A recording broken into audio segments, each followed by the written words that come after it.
Hey there, welcome to the next lesson in my course on creating 5-year financial models in Excel. If you haven't seen the previous videos, you can find links to them in the description below. And if you want to download the Excel files and follow along, you can do so on the first link in the description below. Now let's get back to Excel. In the last video, we finalized our raw code acquisition model, but what we want to do now is we want to focus on the concept of Proforma view and from date of acquisition view. Proforma view is something that's really useful when we are presenting to potential investors and not so useful when we're debt raising and presenting to potential debt investors, because equity investors want to see the promise, want to hear the story in most cases. And what we usually do is, if I go up here, when we're presenting the numbers for the whole business, the whole Minty group, we're going to show it as if this company was part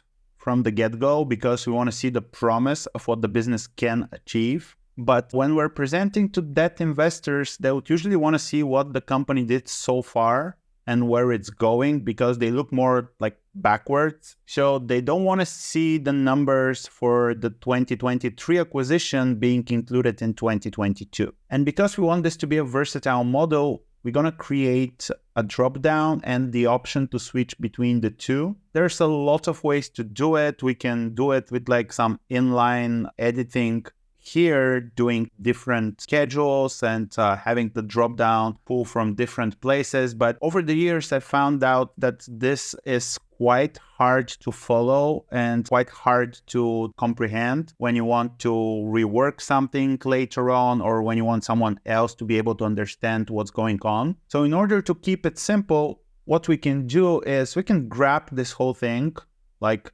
everything, assumptions and everything, without the titles at the beginning, and just copy that, leave one empty and paste it here. And then I'm gonna leave one empty again and paste it over here. What we're gonna do now is we'll switch so that this thing, the version that comes first, is controlled via a dropdown, and we'll have our Proforma view here and our from date of acquisition view here that doesn't include the previous 3 years, and we'll be able to pick between the two, and whatever version we pick is going to be populated here in our active view, which would then get rolled up into our consolidation. I know it's a bit overwhelming, but as we're building it, you're going to see what I mean and grasp the concept better. The whole idea is that by having this active view or a selected scenario, we'll be able to add additional options to the site if we need to or if we want to, and not have to worry about redoing all the links in our other tabs. Because if we use the drop-down to directly link between a Proforma and a gap view, what they usually call it, the from date of acquisition view, then if we add a new view, each and every place where we used this drop-down to link to one or the other, we have to adjust this formula, and that gets really, really tedious. So what we want to do is just going to add some headers at the top here. So this is going to be our selected scenario. Copy it over here. This is going to be our Proforma view. Then I'll copy it once again, and this is going to be my from date of acquisition view. First thing we want to do is we want to add the drop-down. To facilitate this drop-down, we're going to need to add some settings at the top here. So I'm just going to add a few rows. Let's copy this header up here, and let's just call this settings. And what I have here is I have the two options: Proforma view, date of acquisition view, and I'll have my selected option. Both this, I'm gonna indent those two a bit. And here, what I'll do is just wanna make sure that this is really visible. The idea is that we're going to use a drop-down to populate this cell with either one of the two. You can directly link it. You don't need to have an additional cell, but I found it more versatile if we do it that way, because then we can change those. We can easily add new options and add more views to the site. Let me just add some thick outside borders here. I just want to make sure that this is really, really visible. I'm also going to bold this. Now let's go to the developer tab, and if you don't have the developer tab visible, there's a video in the beginning of the course that shows you how to enable it, and it's going to be visible. So go to the developer tab, insert, we need a form control, and we want this second one, combo box. Just add the box here. Let's just align it here. I'm holding Alt and moving it like that so it aligns with the cells. I'm gonna right click, format control, and here I need to add the input range. My input range will be those two, but because I want to be able to copy this drop down to other tabs and I want it to still link to this tab, just gonna go to another tab, go back to here, and you see that it has the tab name right now, so I can select those and they're going to be linked to the tab name. Then the cell link is where it's going to store the value based off of what we have selected. So this one will be 1, this one will be 2, and if we add more, the number would increment. So again, I want to select this, but I want to go to another tab, move back, so I have the tab name at the beginning. And since we only have 2 options for now, let's just have 2 drop-down lines. I'm going to click OK. And if I click somewhere else, now it's activated. If you click it, it's going to drop down. If you want to edit it again, just right click on it and it's going to be selected like that. So let's select Proforma view and we get 1, select date of acquisition view and we get 2. Okay, let's leave it at Proforma view for now. The next thing we need to do is, as this is our selected scenario, we want to have the title here just so it's a bit more visible. So what we're going to do is we're going to edit this and turn it into a formula. I'm going to put that into quotes. Actually going to have 2 dots, a space, and then close the quotes. And I'm going to concatenate with the ampersand, and we're going to use the switch formula. Remember, if you don't have access to the newer versions of Excel and you don't have the switch formula, you can use the choose formula, and those two are covered in the formulas video in the beginning of the course. This is our expression that you want to take, and then if it's 1, we want to give this result, and if it's 2, we want to give this result. Formula, and now we have selected scenario, Proforma view, and if I change it, date of acquisition view. Okay, now let's clean up our selected scenario. So we won't need any of those assumptions here, so we can grab everything all the way to the end and delete it. But before that, if you remember, when we were building the model, we had some fixed references, and as we copied it over here, those fixed references will still point to the values that we have here. So let's first go through the Proforma view and make sure that everything links correctly. Just go in here and start checking random formulas. So this is S and R, it's fine. Those are okay. Those are the T column, so still okay.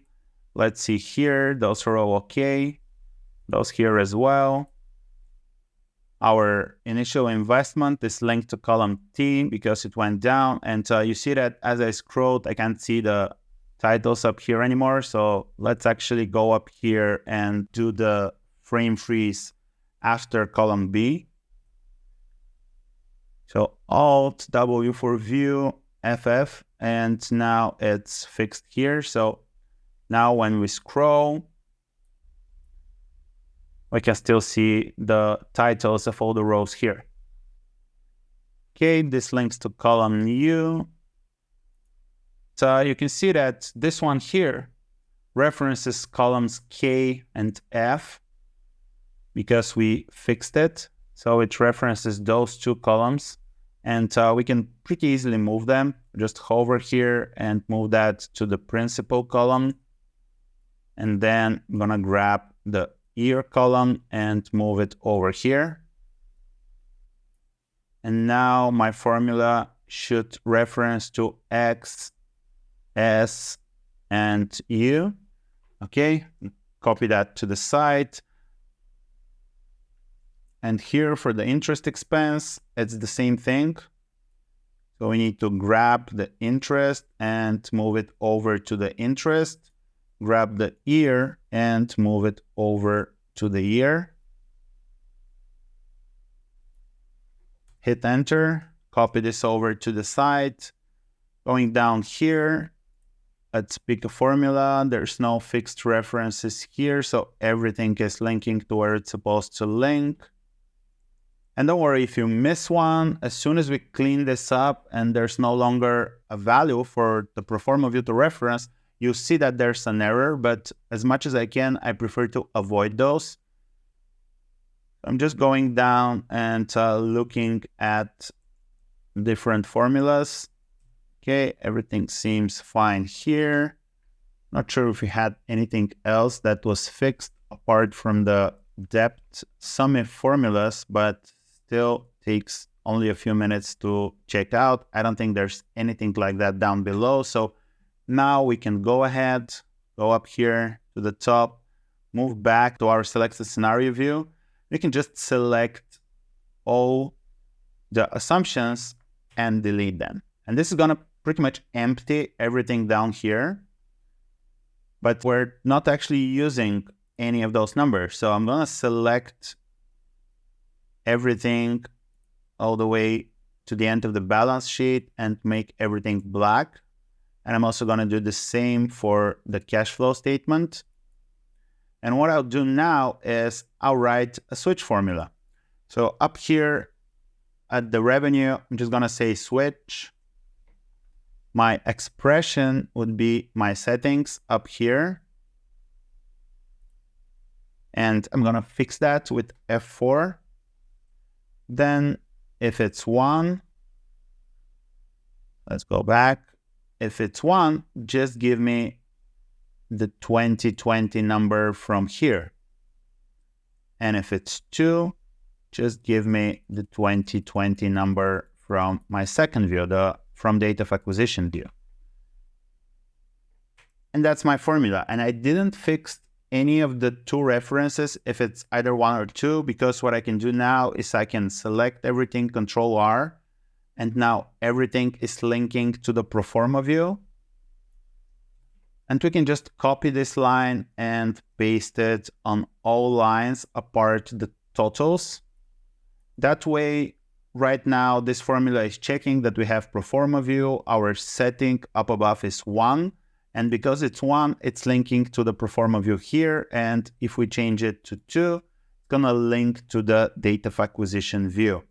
And similarly, if we go ahead and add more views to the side in a specific scenario, all of those will be available as soon as we just update one formula and just do this exercise of pasting it over the whole thing.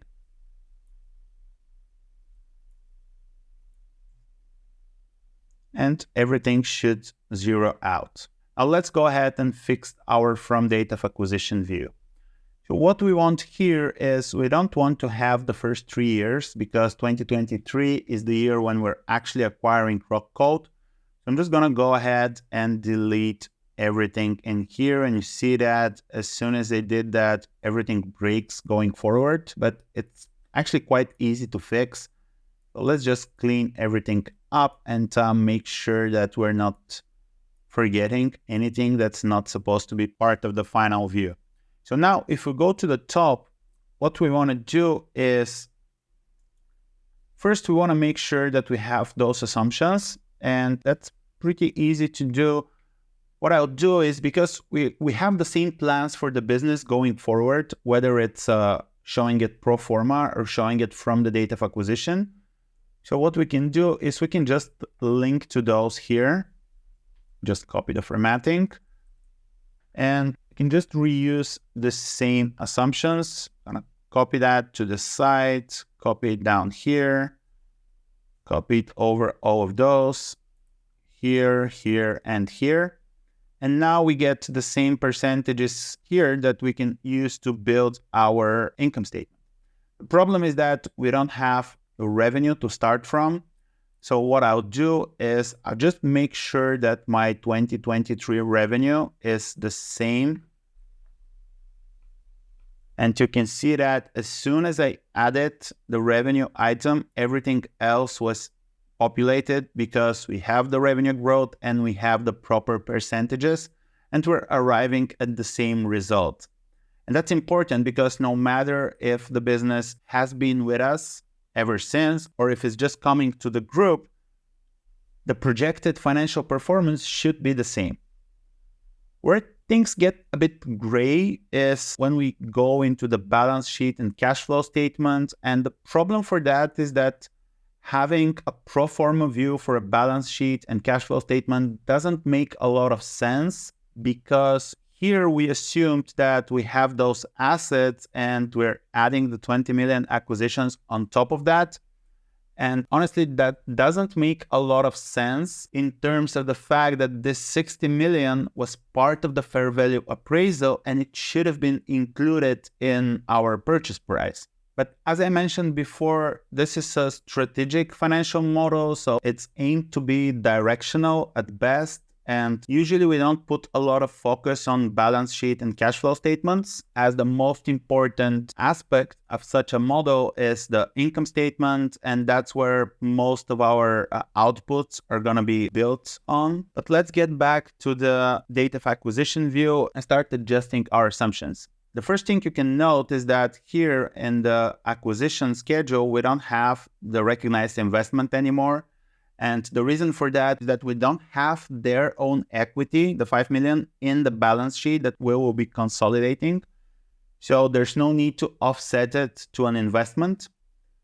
This means that our distribution between PP and goodwill changes. Our debt here also needs to be fixed because right now it links to also over here. And what we need to do is we can actually just edit the formulas here. So F is the first one, which is our year. So we just need to change it to AF, and here as well. And K is our principal repayment, which is AK. And AH is the year. So enter. Copy over to the side and here as well. So F is going to be our year. It's going to be AF. And J is going to be AJ, our interest. And I just noticed that those don't populate, and they didn't populate here as well. And don't worry, that it's quite common to, as you're working through a model, to find things that you missed. And the reason for that is that our repayment, interest, and principal also used fixed formulas. Let's see here, what we need to do is we need to pretty much relink that, and you can just grab it from here and move it over here.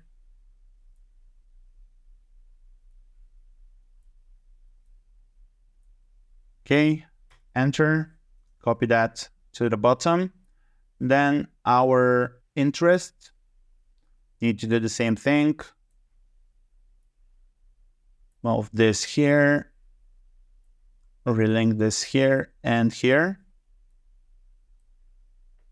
Enter, copy it to the bottom, and you see that our interest popped up here. And then for our principal, just do the same thing. Grab that here, that's here, and that's here. Enter. And copy that to the bottom as well. And now you can see that by the year 7, starting from 2023, we're repaying all of our loan and our interest populated here, but our principal is not here. So let's see what we missed. And yeah, we didn't update the principal. What we need to do is drag that over to the principal and drag that over to the year. Now we have the correct formula. Sum the principal amount where the year equals the year up top here. Paste that to the side. If we come to our from date of acquisition view, we need to fix those here as well.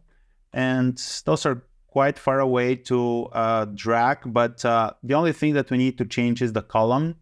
So instead of C, it should be AC. C, and those should be linked correctly. Then the same for the interest.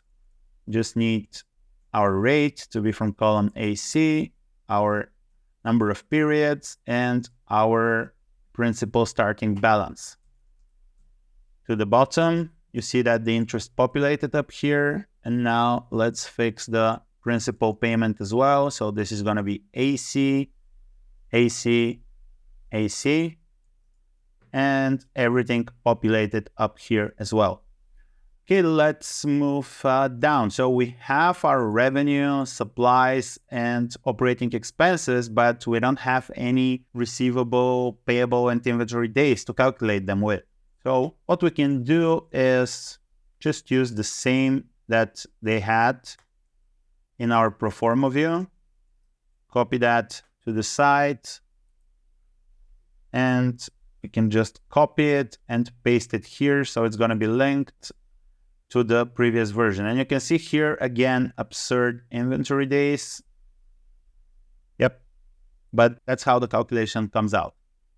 Okay, now we have our cash conversion cycle calculated, but we see something funny here. So we have a closing balance of 25 million, and then we go down to 600. And the reason for that is that the calculation here is taking an average balance and using the opening balance to calculate the closing balance, but we don't have an opening balance. So just for the sake of calculation, I'm also going to use the balance from here. And we can actually do that by just copying this to retain the format and pasting it here, here, and down here for the payables. And now you can see that our closing balances look much, much better. Okay, going down, we no longer have any PPE apart from the acquisitions and our CapEx that's made to match depreciation. It looks a bit weird to have so much depreciation when we don't have an opening balance, but think of this acquisition as our opening balance, and we are leaving the depreciation as is because we want to make sure that we are portraying the same financial performance for the company in terms of income statement. Therefore, we're going to leave the high depreciation, counteract it with the same value of CapEx as we've been doing so far, and just have our acquisition amount from the deal be our additional PPE balance. And because we always match the CapEx to the depreciation, we'll be left with this balance going forward. Payments during the period are the same. For goodwill, we are acquiring new goodwill. We don't have any impairment or anything like that, and the payments are linked correctly. They're the same. Other liabilities, nothing to change here. For equity, we just don't have share capital. So there's nothing here. And you see that our retained earnings start from 0, where here we started with what was accumulated. But in this scenario, we're not getting the retained earnings from before. So we're just starting to accumulate new results. Going down, our income statement is okay. Our balance sheet is looking good. And our cash flow statement is also looking good. You notice that we end up with a lot more in the red compared to what we had here. But remember that here we assumed that this company has been with us, so their cash balance was in it.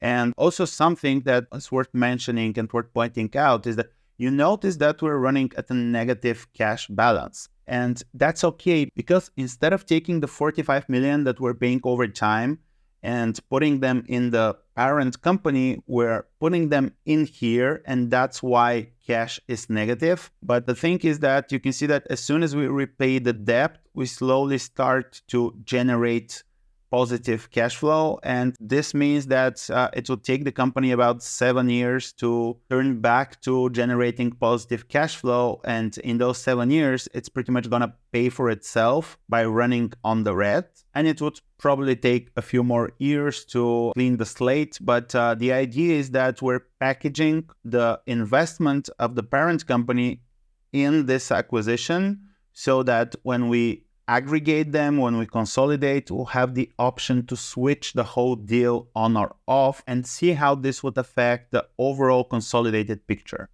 And just another thing that we can do with the cash conversion cycle, which I also often do right here, it wouldn't move the needle a lot, but something that I don't like that I see here is that we have dips and ups. So we have the closing balance be 15 million, and then as revenue and the whole business are growing, we drop a bit. What we can do to play around with it a bit is, instead of linking this to the opening balance that we had, which was influenced from the Proforma view, we just make it equal to the average balance. And now it looks a bit more like gradually increasing. I'm actually going to do that, and I'm going to do it for all of those. Let's just see if we didn't mess something, but everything should be fine as it's already linked correctly. Now let's go back to the side here and see what happens when we switch between the two views. So right now we have it at date of acquisition, and we don't have anything for the first 3 years before the acquisition, and after that everything evens out. And if we switch to Proforma view, we'll get the whole picture for this business over the past 3 years and the next 5 years.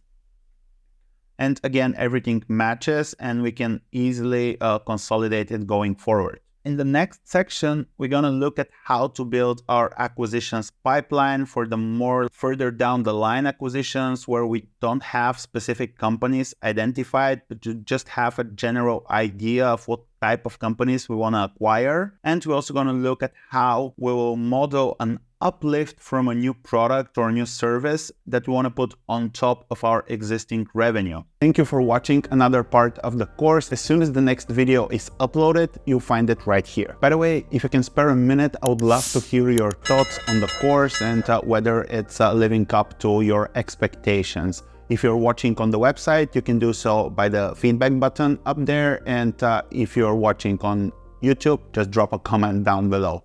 Thank you.